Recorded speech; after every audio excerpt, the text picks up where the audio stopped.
After discussing with Kolb's reaction, let us discuss with one more very important named reaction which is called as Reimer-Tiemann reaction, where this Reimer-Tiemann reaction is also called as a named reaction. From this Reimer-Tiemann reaction, we can prepare two different products. One product is called as salicylic acid and the other product is called as salicyl aldehyde. Means both salicylic acid and salicyl aldehyde can be prepared by Reimer-Tiemann reaction. For this, the reactant will be always a phenol. So when this particular phenol is made to react with chloroform, that is CHCl3, you are going to get what? Salicyl aldehyde. But when the same phenol is made to react with carbon tetrachloride, we are going to get salicylic acid. Now, how both salicylic acid and salicyl aldehyde is obtained from Reimer-Tiemann reaction, let us discuss one by one. So first, I will discuss a reaction in which salicyl aldehyde is prepared. Means to prepare salicyl aldehyde, what should be the reactant? The reactant should be chloroform. Now, let us discuss this. So, the major reactant will be again what? It is phenol. So, this phenol is made to react with what? NaOH, so that OH gets eliminated as water molecule by combining with H plus ion, so that the intermediate what we are going to get is again called as what? Sodium phenate. So, this sodium phenate is made to react with chloroform. So, when it is made to react with chloroform, here there will be one hydrogen for benzene ring, that is each carbon site has one hydrogen, where one of the chloro gets eliminated with hydrogen has what? HCl. So that when this respective HCl gets eliminated, so the intermediate that is obtained is what? ONA along with, so one chloro is eliminated. Now what is left out? It is left out with CHCl2. So this particular compound CHCl2, it is made to react with 2 moles of NaOH, such that 2 chloroatoms will be replaced by, 2 chloroatoms will be taken away by 2 sodiums, which will be replaced by 2 OH, so that 2 NaCl gets eliminated. So when this 2 NaCl gets eliminated, this CH, the 2 Cls will be replaced by what? 2 OH groups. So that we have obtained CHOH twice along with the presence of OH group. So when this particular compound is subjected to heating, from this OH twice, H2O gets eliminated. So from this OH twice, that is 2 hydrogens and 2 oxygens, one water molecule has got eliminated. What is left out? CHO is left out. Along with what? Along with ONA, CHO is left out. So this particular compound is again made to react with what? HCl. When it is made to react with HCl, again NaCl gets eliminated. So when this NaCl gets eliminated, this Na will be replaced by H, that is OH along with CHO, where this particular compound is called as what? Salicyl aldehyde. So this is major understanding.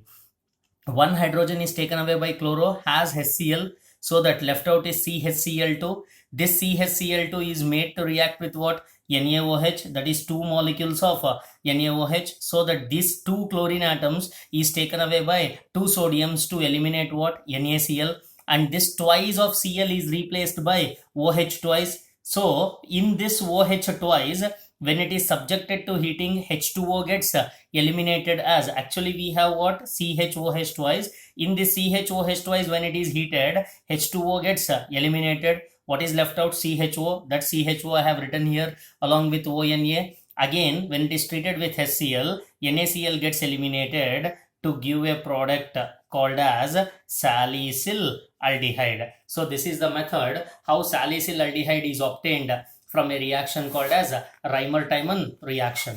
Now, let us discuss the same Reimer-Tiemann reaction to get salicylic acid as the major product.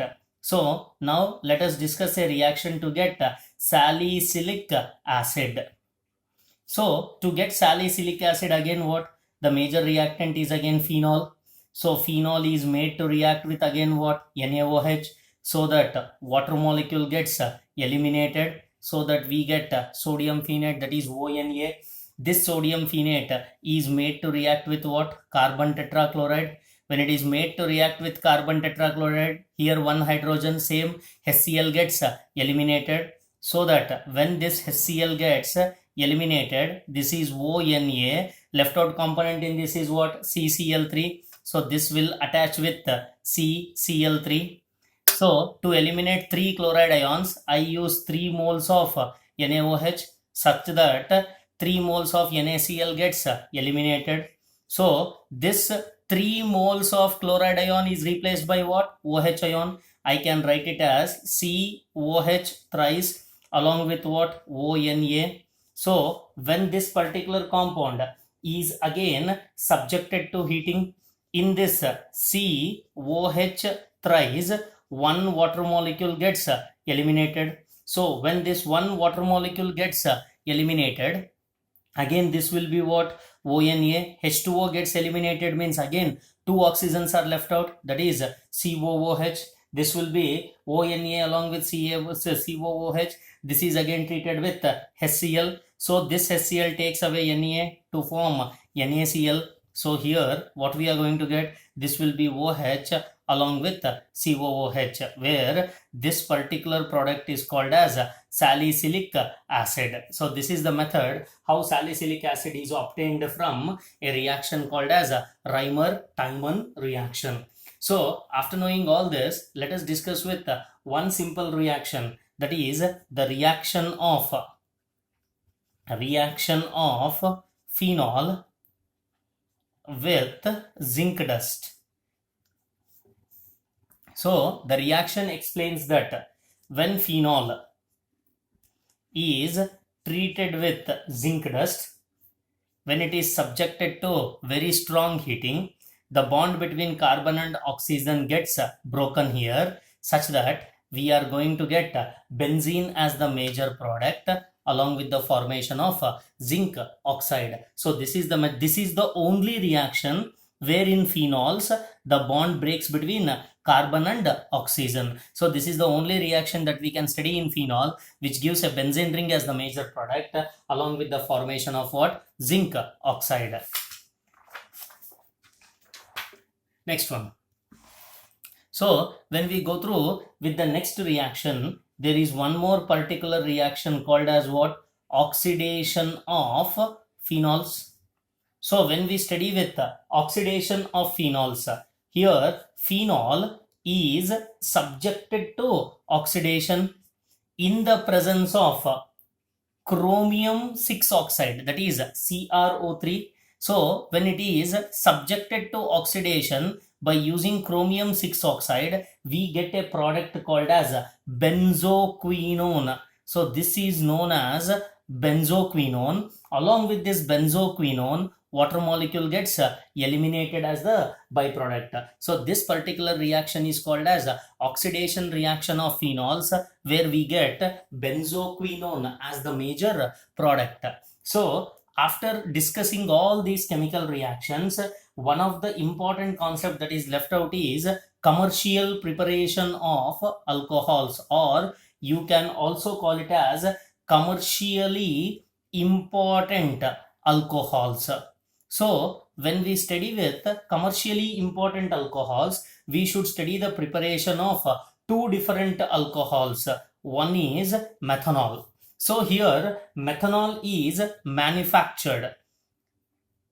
Methanol is manufactured by using water gas.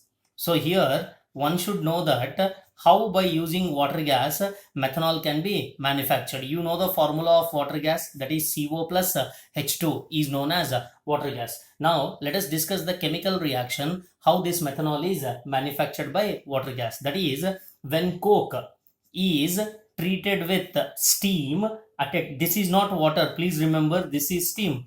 When coke is treated with steam by maintaining a temperature of 1573 Kelvin, we are going to get the combination of CO plus H2, which is called as what? Water gas. So when this water gas, that is CO plus H2, when it is subjected to hydrogenation, that is adding with hydrogen in the presence of a combination of catalyst called as zinc oxide along with chromium 3 oxide, that is Cr2O3, by maintaining a pressure of 200 to 300 atmospheres and a temperature of 573 to 673 Kelvin. So, in the presence of zinc oxide along with chromium 3 oxide, by maintaining a pressure of 200 to 300 atmospheres and a temperature of 573 to 673 Kelvin, we are going to get a product called as methyl alcohol or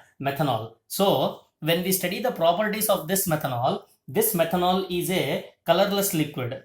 Please remember, it is a colorless liquid, and this methanol has a boiling point of 337 Kelvin is the boiling point. This is a poisonous liquid. This is a poisonous liquid. It causes blindness. It causes blindness. If it is taken directly, even it may lead to death also. So these are some of the properties that has to be known with reference to methanol. So after studying the preparation of this methanol, there is one more important commercial preparation of an alcohol, which is ethanol. So even let us discuss how ethanol is prepared. So when we study with the preparation of ethanol, so this ethanol is obtained by the hydrolysis. This ethanol is obtained by the hydrolysis of a double sugar, that is known as sucrose. So when this sucrose is subjected to hydrolysis, we get glucose along with what? Along with fructose. So how this reaction takes place? Let us discuss. So sucrose formula is C12H22O11 is called as what? This is called as sucrose. When this sucrose is subjected to hydrolysis, in the presence of an enzyme called as invertase, it gives rise to C6H12O6, which is called as glucose. Along with this, C6H12O6, which is called as fructose. Means combination of glucose and fructose is obtained. So this glucose and fructose will be converted to ethyl alcohol by the action of an enzyme called as zymase, that is C6H12O6. Either use glucose or fructose. In the presence of an enzyme called as zymase, it gets converted into what? Ethyl alcohol along with the liberation of carbon dioxide gas. So this is the method how ethanol or ethyl alcohol is obtained. So when we study some of the uses of this ethyl alcohol, it is mainly utilized in the manufacture of alcoholic beverages. So it is utilized in the manufacture of alcoholic beverages. It is used as a solvent for paints. It is mainly used as a solvent for paints, oils, as well as dyes, and it is used as a fuel in spirit lamp, and it is also used as a fuel in spirit lamps. In spirit lamps, it is used as a fuels, and even in some stores also it is used as a fuels, and it is majorly used in the preparation of medicines as well as perfumes. Okay, this is all about the entire chapter alcohols as well as phenols.